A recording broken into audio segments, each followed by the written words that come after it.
Kung tatanungin mo ang maraming kalalakihan, siyempre sino ba naman ang ayaw mag-drive ng magarang kotse, tumira sa maganda at malaking bahay, sumakay sa magarang motor?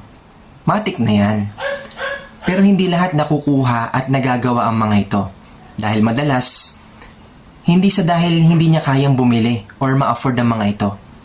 Sa kadahilanan na siya ay responsable para unahin muna ang kanyang pamilya at ang mga mahal niya sa buhay, bago ang kanyang sarili at bago ang kanyang sariling pangarap.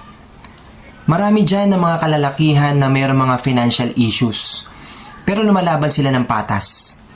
Sa mga kalalakihan dyan na sinuko ang kanilang mga inaasam sa buhay para lang magampanan ang kanilang responsibilidad. Saludo ko sa inyo mga brad.